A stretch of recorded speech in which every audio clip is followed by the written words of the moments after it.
Ne, res me zanimajo, se pravi, kaj misliš o konoplji?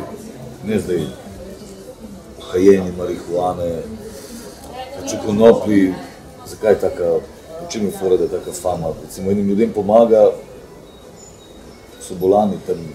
Ja, in to podpiram, kadar pomaga, razumeš, ne?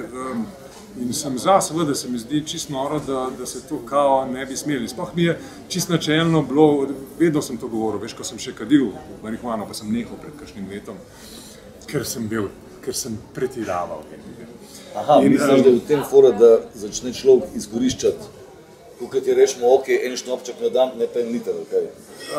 Tako, ja. Ne? Veš kaj sem hotel reči?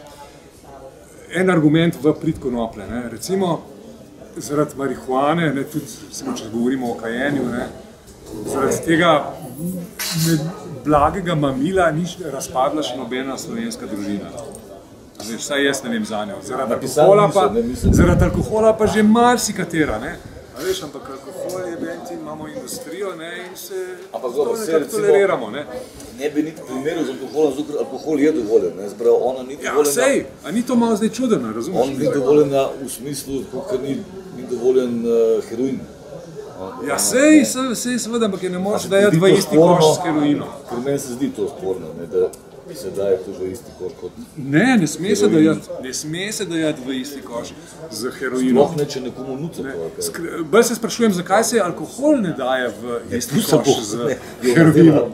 Nič ne narobe z alkoholom, so rekli, en štopček na dan, da čisto redo. Podpiram legalizacijo, zaradi tega, ker nekaterim ljudem to zelo pomaga.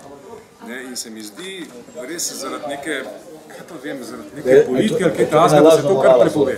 Tako, o tem govorim.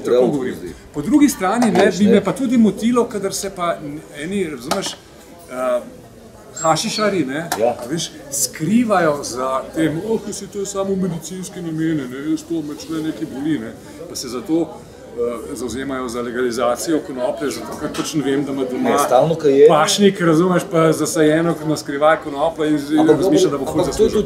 Ampak je to tudi sorte svobodne izbire, da če si želi biti podzadeta, ne? Neumno je prepovedovati.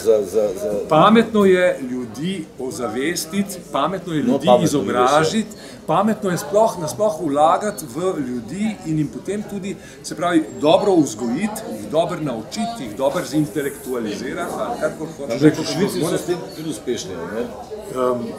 Veš, potem jim moraš pa prepustiti, naj se sami odločijo, ljudje bojo dovolj, če bojo pametno vzgojeni, če bomo kot družba zreli, če bomo se dvignili na nek visok nivo, potem nam nobeno mamilo, kaj je šele marihuana, ne bo problem. Razumeš, ne more nam biti problem, če smo mi zreli, če smo mi pametni, če smo mi centra vesolja. Ne more biti to problem. V imenu Očeta Svetega Duha. Amen.